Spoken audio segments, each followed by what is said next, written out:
Ok, let's go. On va démarrer donc. Petite théorie analyse. Pourquoi Yamato ferait une bonne Mugiwara? Dans ce trade, je vous donne les raisons qui font que Yamato a tout pour être Mugiwara. Voilà, on verra. Peut-être que ça va être Masterclass, peut-être que ça va être Disasterclass, on verra. Let's go. Allez, let's go. Donc, déjà, il faut savoir que Oda, et pas Yoda, a utilisé, ça démarre bien, le même processus pour intégrer un membre de l'équipage. Un passé douloureux, un rêve réalisable en rejoignant l'équipage, effectivement, un acte héroïque pour Luffy, pour les sauver ou ses proches, un arc où elle joue un rôle majeur. Oui, bon bah si je suis pas d'accord, je m'arrêterai. Vous remarquerez que je n'ai pas parlé de rôle au sein du bateau, car en effet, c'est secondaire. Oui, c'est secondaire, oui. Par exemple, Zoro, oui, Zoro est un... Voilà, Zoro est arrivé pour être fort, oui. Le fil ne le connaissait même pas, il a dit, ouais, lui, je veux de lui, parce qu'il est trop fort, Zoro, mais oui. Bon, après, il faut aussi le feeling, mais bon. Donc, par exemple, Zoro, Usopp, ouais, Usopp, pareil. Usopp, c'est un canonnier, mais il n'y a jamais de bataille navale pour l'équipage des Mugiwara. Un canonnier qui ne sert à rien. Jinbe à la base, ouais, ok, je vois. Mais par la suite, ils ont eux-mêmes trouvé leur utilité, effectivement. Zoro est, de par son leadership, devenu le second d'équipage. Oui. Leadership, oui, puissant surtout parce que, voilà, parce que c'est le premier également, mais surtout parce que c'est la puissance, mais oui. Usopp est devenu canonnier grâce à ses compétences de sniper, ouais. Jinbe, attention, boum, il est là, Jinbe. Et Jinbe est devenu le timonier avec ses connaissances, oui, des courants marins, oui. Tous ses postes sur le navire, oui. Après, voilà, t'as comme Brook, qui est un musicien, voilà. C'est pas, voilà, se disant, oui, c'est important d'avoir de la musique, c'est bon. On veut des bagarreurs, nous arrête de faire semblant. Il faut tout de suite... non, j'exagère. Il faut tout de suite s'enlever à l'esprit le fait que la condition pour être un Mugi est un rôle sur le Sunny. Ouais, je suis d'accord, en vrai, c'est vraiment secondaire de chez secondaire. Hein. Un rôle, bon, en vrai de vrai, maintenant, tu nous fous un mec hyper chaud, tout le monde est content. Hein. Je pense que personne se plaint. Hein. Et qu'un nouveau membre peut très facilement se rendre utile, oui, d'une manière ou d'une autre, effectivement. Cela dit, revenons aux 3 points évoqués au début du trade. Parlons du passé douloureux que les Mugi doivent avoir. Aucun n'a échappé à cette triste réalité qu'ils ont subi durant leur enfance. Ouais. Apparemment, pour être Mugi, il faut que dans ton CV, faut que tu écris passé douloureux. J'ai un background, j'ai une histoire. Concernant Yamato, je pense qu'elle fait partie de ceux qui ont eu un très dur passé. Bah oui, emprisonné, battu par le daron, par Kaido, impossibilité de quitter Wano et de réaliser son rêve, oui. Ses seuls amis ont été kill par son père, oui. Mais de toute façon, rien que le fait qu'Yamato voulait absolument partir, enfin qu'elle veuille absolument partir, si elle part pas après l'arc Onigashima, genre c'est chaud, genre du jour au lendemain, elle va se dire ouais non finalement, je reste là, je m'en fous, j'ai pas envie de partir.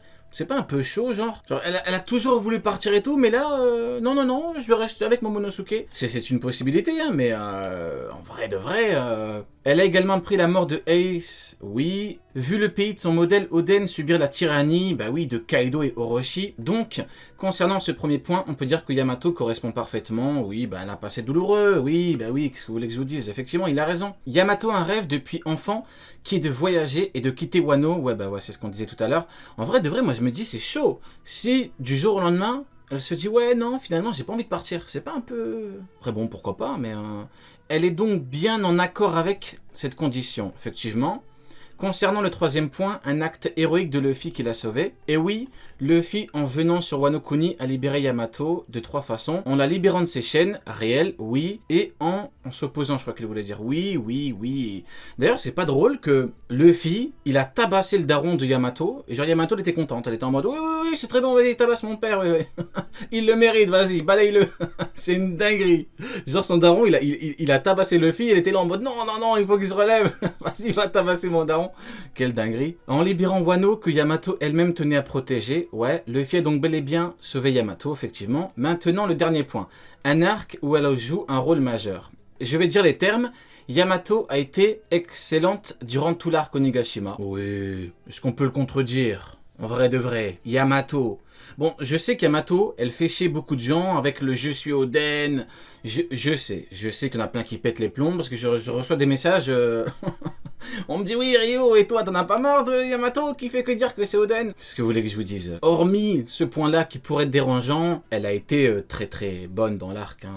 Elle a même été plus grande que n'importe quel autre Mugi dans leur propre arc d'intégration. Ça dépend de ce que t'entends par là, en termes de comparaison, ok on va dire oui.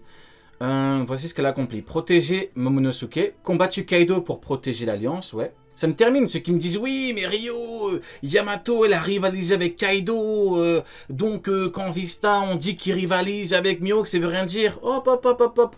C'est écrit où que Yamato a rivalisé avec Kaido? Ouais, mais on n'a pas besoin... Comment ça, on n'a pas besoin que ce soit écrit? Bah si, parce que si la vivre-carte de Vista n'existait pas, t'aurais dit « Non, non, ça n'existe pas, où est-ce que c'est écrit? Tiens, tiens, tiens, mon ami. Pourquoi quand c'est pour ce perso-là, tu dis non, non, non, et quand c'est pour ce perso-là, tu dis oui, oui, oui. C'est bizarre, mon ami, c'est bizarre. Concentre-toi un petit peu, mon ami. Oui, oui, concentre-toi. Oui, Yamato, elle a rivalisé, oui, bien sûr, elle a rivalisé, oui. C'est écrit où? Bizarre, mon ami, bizarre.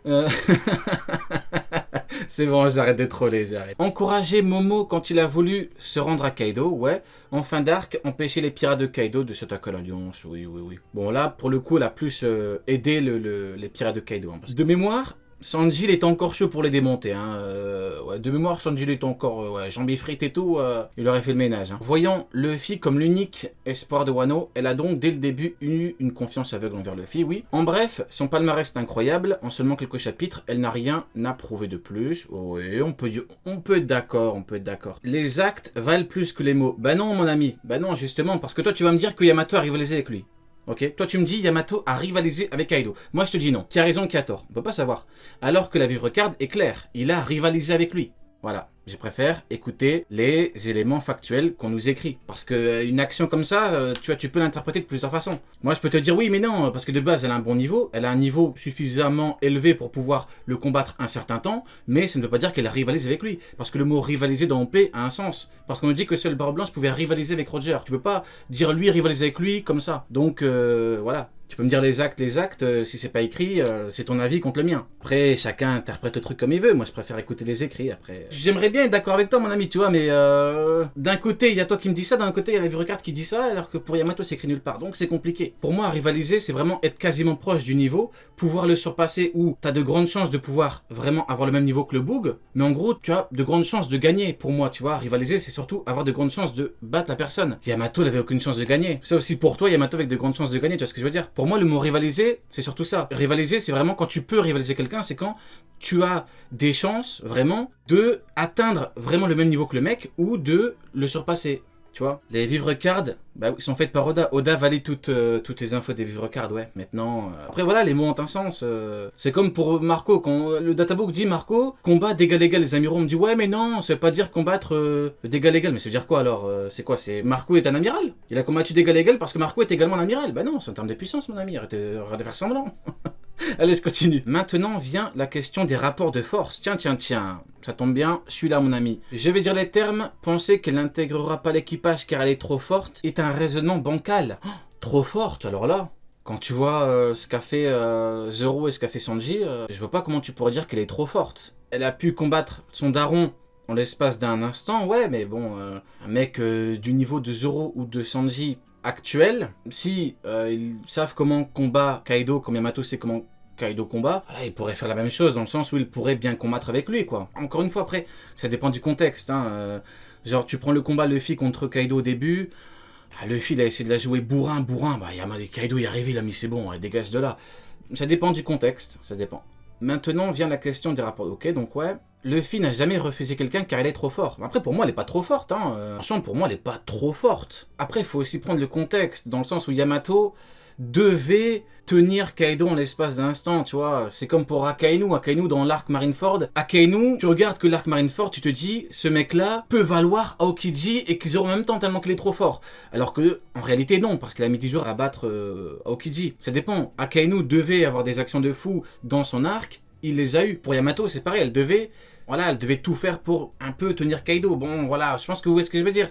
C'est une question de contexte, mes amis. Lorsque Franky ou même Jinbei ont été introduits dans l'œuvre, ils étaient plus forts que Sanji, voire peut-être même que Zoro. Franky? Comment ça, Franky, mon ami? Mais le niveau a été rééquilibré très vite. Franky? Ouais, ok. Le fait d'introduire En fait, pour Jinbei, je comprends, Shishibukai et tout, mais Franky, bon, c'est pas grave. Le fait d'introduire Yamato dans l'équipage ne fera que confirmer que Zoro et Sanji vont encore progresser dans l'œuvre. Ok, en fait, pour lui, genre Yamato, elle est au-dessus de Zoro. Ah oui, mais après, c'est comme les anglophones qui te mettent Lo Yonko level parce qu'elle a un peu combattu Kaido, ouais. Prenez le contexte. Prenez vraiment le contexte. Prenez le fait que Yamato est la fille de Kaido ou le fils de Kaido. De plus, les Mugiwara post-Wano deviendront un équipage d'empereur. Oui. Et actuellement, il n'y a pas de troisième commandant. Exactement. Tout à fait. Tout à fait.